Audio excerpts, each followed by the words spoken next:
What up, guys? The Bench Buddies are back with our Week 9 NFL picks and preview. As always, I have Ethan joining me here to break down this week's games. But before we get into it, subscribe to the channel to be entered into our giveaway at 500 subscribers. Both of us going 11-5. I'm still up 4 games on you for the picks. But a good week of football and all. KC, obviously, that loss to Denver was very surprising. Denver looked good. Out of all these games, though, what surprised you the most? Well, I guess it didn't really surprise me, but it surprised me that it happened where the Jets coming back to win against the Giants and that meltdown they Yeah. had.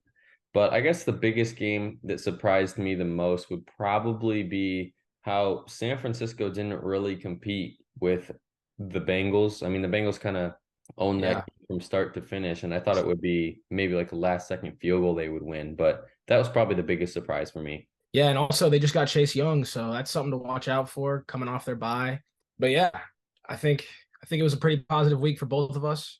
And we'll look to do it again this week. But before we get into that, we got to look at our locks from last week. And, we're pretty much just going to skip this slide because we didn't do too well here. So we're going to move over to the next week. And Yes. Here we looking go. back on track this week, both of us got Pitt -3 versus Tennessee tonight.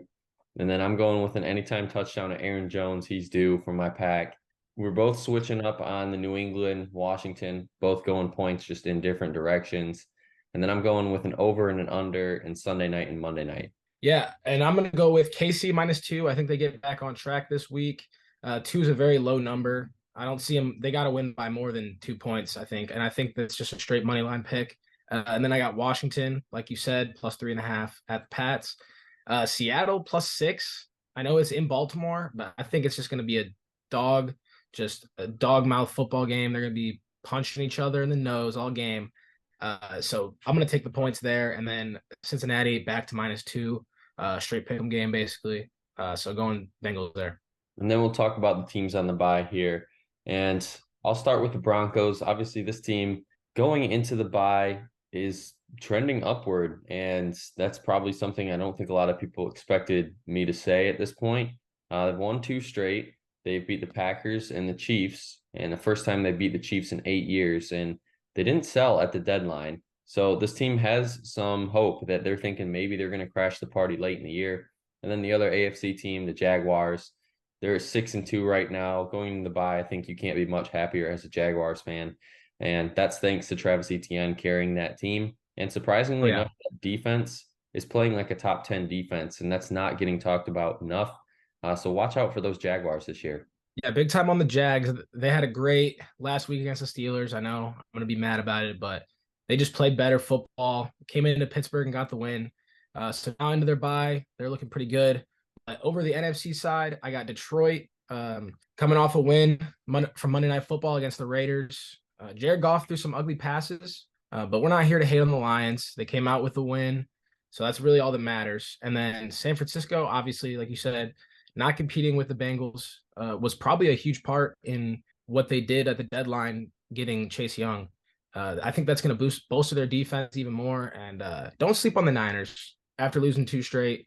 Just don't sleep on them coming off the bye. I think they're going to be a lot more solid coming through in the second half of the season. And then we'll jump to tonight's game. And obviously, we're both going with the Steelers because, well, we showed you already in the locks. And I think they're going to win this one probably by a touchdown or less, but more than a field goal, probably from 4-7. I can see the Steelers winning this game. And I don't think Levis has a repeat performance than last Sunday. And that's why I'm going with the Steelers here. Pickett's a game time decision, but it's pretty much 99% he's playing in this one. But Yep. if this Steelers team wants to make the playoffs, they're going to have to find a run game. And today might be the game they do it, really kind of ground and pound this one out. And that's why that over-under is at 37, because both these teams can either score 28 or they're both going to score 14. And I think it's going to be one of those lower scoring games where it's going to be a 17-14 kind of game. Yeah, I'm with you on the low scoring. I think it's going to be a great game. Will Levis showed a lot of promise last week, throwing 3 touchdowns to DeAndre Hopkins and really jolting that offense back up. What's really just been a lackluster offense the whole season. The Steelers just need to get George Pickens the ball more, and if they do, I think they won't have much of a problem here. It's going to be a close game, but I got to take the Steelers at home.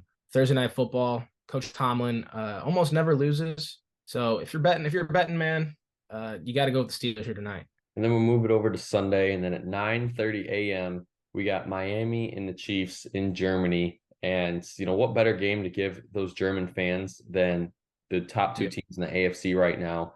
And, I'm going with the Dolphins here. I think that Tua and company, they have a bye next week. So they're going to let it all out in this one. Same with the Chiefs. They have a bye too. So I think there's going to be a lot of aggressive football being played in this one. This year, the Dolphins have had the bigger plays, and I think that's what gets them the win this week. I'm going with the Chiefs here. I just think their defense has been a top 5 defense all year. I think they're going to stifle Miami and just play hard physical football. And then at the end of the day, I'm gonna ride with Mahomes over Tua.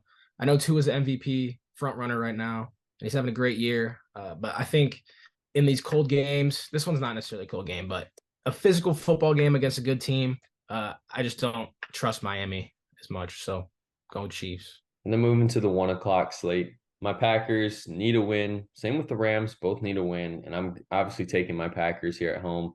Jordan Love, he has to have his breakout game like he did the first 2 weeks of the season. He's got to have another big game for this team to win. And, they're in every game. The defense is keeping them right in the thick of things, but Love just can't capitalize. Now that Stafford is possibly a big question mark entering this game, if he does play, it's going to be coming down to the end. But if he doesn't play, Brett Rypien's going to get this start. And I think the Packers defense is going to eat him up. Yeah, I'm definitely with you there. I think if Stafford ends up not playing, then the Packers that line will probably move to -6. Packers are a solid, just they have a solid roster all around. They're playing good defense, but just haven't been able to string together some W's as of late. And the Rams, obviously, sitting at 3-5, looking to make a playoff push in that NFC. I'm going to take the Rams here on the road. If Stafford plays, I think the offense will be able to get moving, and it'll be a really good game. I think it's going to be probably pretty cold in Green Bay, so be ready for that. But Stafford's got that dog in him, and he's used to beating up on the Packers, so why not one more time? And then you got Vikings and Falcons, and two teams with two brand new quarterbacks entering this week. Vikings, Jaren Hall is expected to get the start, but Josh Dobbs could play a little after acquiring him from Arizona. And the Falcons are going with Heineke. And, I still got to go with the Vikings here. They're the hotter team right now. And I know that they've lost Kirk, but they still have Jefferson coming back probably next week. And this team is starting to figure out how to run the ball. So there is hope there in Minnesota. But if this team had Kirk, I think this line would be probably Minnesota -3 or 4, completely polar opposite. But I'm still going with the Vikings here on the road. I just think they're going to find a way to win this one. I'm going to go with the Falcons at home. I just think, they got to get Bijan going. He's got to have one of these breakout games. I think this might be the week with kind of a weak rushing defense for the Vikings, and they're at home. New quarterback with Taylor Heineke. I think the Falcons are just going to be a lot more competent on offense, and I think that's really what's going to happen. I know Kirk Cousins is out for the year, which is very unfortunate. Prayers for him and everything like that. So Vikings on the road. I just don't think they're going to be able to handle Atlanta all day. So going with the Falcons. And then in a very good 1 o'clock game, which a lot of people will be watching, Seahawks, Ravens, two great defenses face each other, offenses as well. And I'm going with Baltimore because this game is at home. And the Ravens just have been playing football where it's hard to stop right now.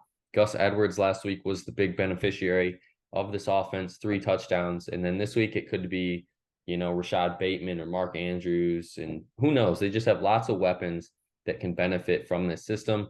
And I think that's where Seattle gets conflicted and trying to who to stop. So I think the Ravens run away with this one in the second half. Yeah, I think it's going to be a really close game, low scoring game as well. Top 2 defenses in the league, or both 2 top 5 defenses in the league. I'm going to go with the Ravens slightly because they're at home. And you're right about the offense. As much as I hate to say it, the offense has been moving really well. It's going to be a tough time for Seattle to stop. It's going to be a really close game. That's why I took Seattle +6. But straight pick 'em, I got to go Baltimore. And then what should be a blowout now that Arizona is down to their 3rd string quarterback after trading jobs. And the Browns more than likely get PJ Walker for one more week, and then Watson should be their guy moving forward.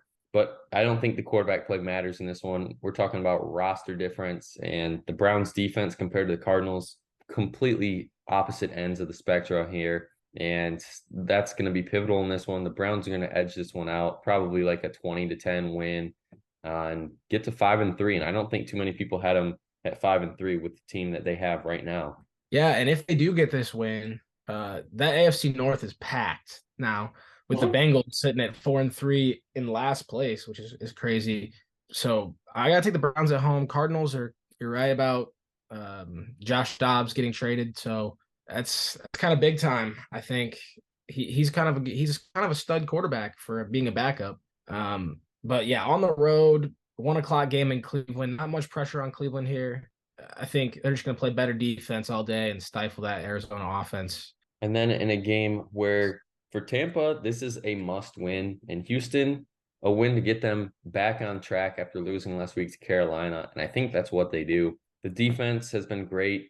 And Stroud obviously was a disappointment last week. I think he's going to expose the Bucs defense as a few other teams have these last few weeks. And well, it's going to come down to the running game. I feel like for both of these teams, and somehow, some way, Dameon Pierce is going to have a big game this year, and maybe it so happens it's this one, or maybe it's down in the future. But I think it's going to be this one. He's going to take over if he does play, and that's why I'm going with the Texans here at home. I'm going with the Bucs on the road. Last week for Houston was a really rough showing against the now 1-6 Carolina, but at the time 0-6. Just a tough loss. Going back home, Tampa Bay lost 4 straight. I believe they've lost 4 straight.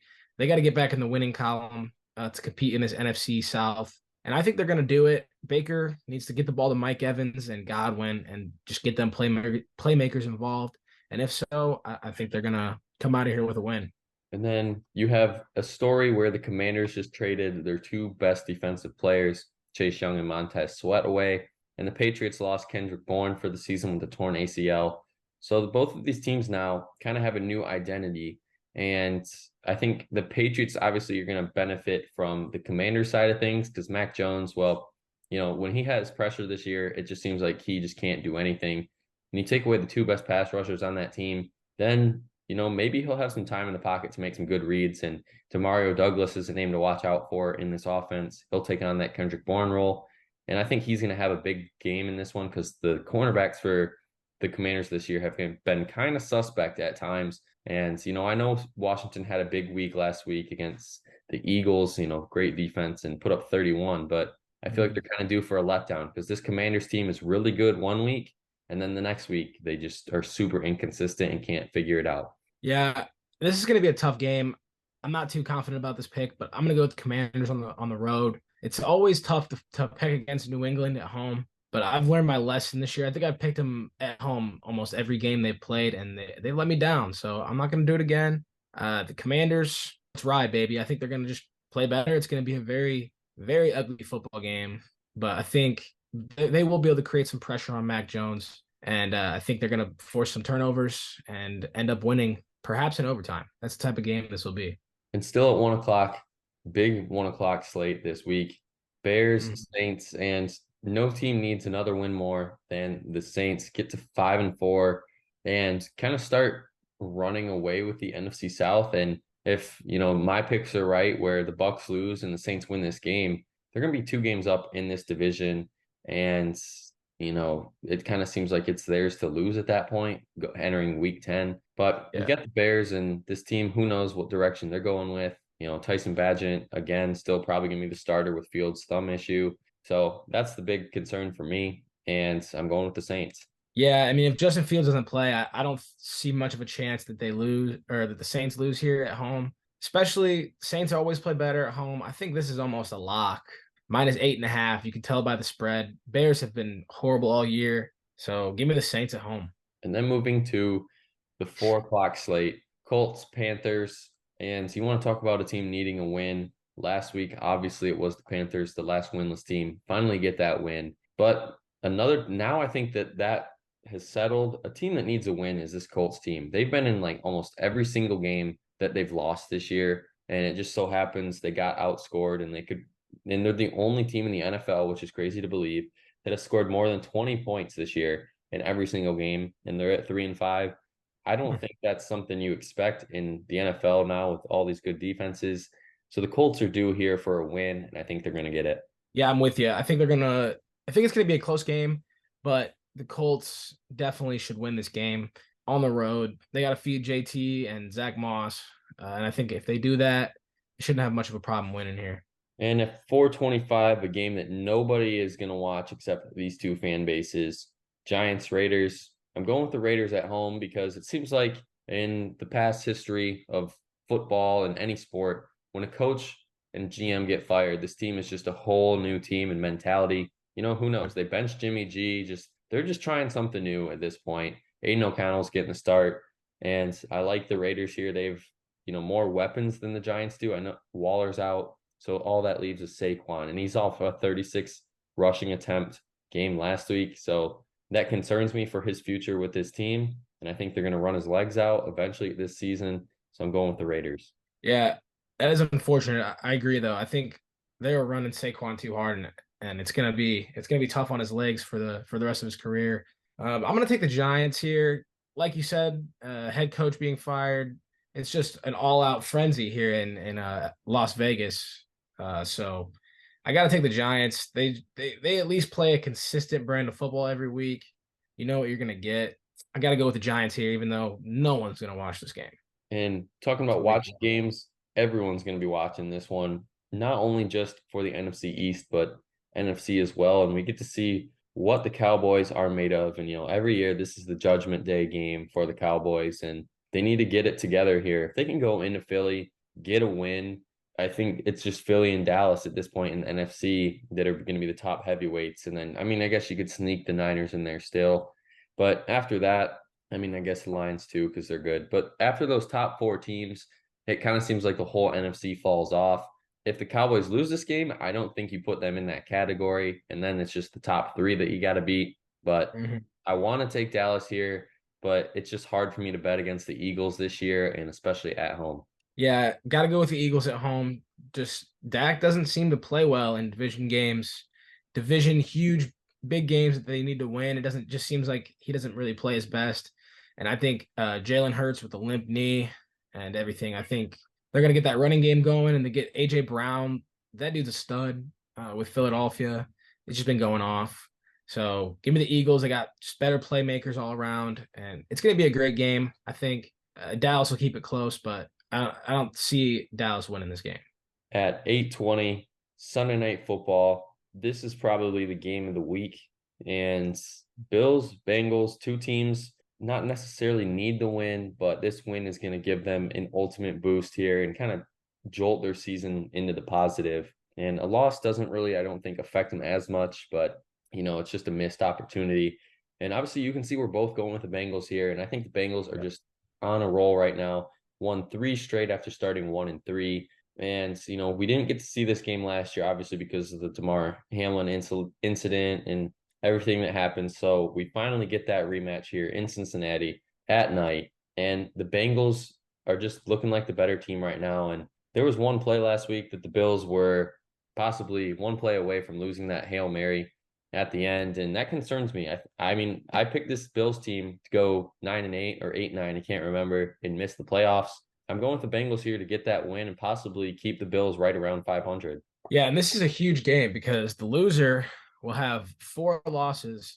And if you think about it, the Bills at 4 losses, they really got to do some catch up to the Dolphins. And then the Bengals have the whole division looking ahead. If they lose this game, it's not a good look, especially for the rest of the AFC being absolutely loaded. I think you're going to see 2 teams that are playing for their season, and I'm gonna go with Joe Burrow because he's just been recently, man. Joe Burrow has been cold, so gotta take Cincy at home. And then Monday Night Football, unfortunately, you're getting the Jets yet again. And well, the Chargers though last week looked good on Monday Night Football Sunday Night Football. Yeah. And it's hard to bet against this team. I had the Jets originally in this game, but I just couldn't do it just because the offense. That's the problem. And the Chargers offense is clicking right now that they're back to full strength with Eckler back. And it's a game that they have to win, the Chargers, if they want to stay in that AFC West race. Well, same for the Jets too, if they want to stay in the AFC East race. on paper, it's hard to bet against these Chargers going against the Jets. Yeah, I'm with you. I think it's going to be a very low scoring game, though. That Jets defense is tough. I obviously I'm taking the Chargers as well because they're playing for their season. They don't want to drop down to 3-5, especially in that loaded AFC West. So gotta go with them.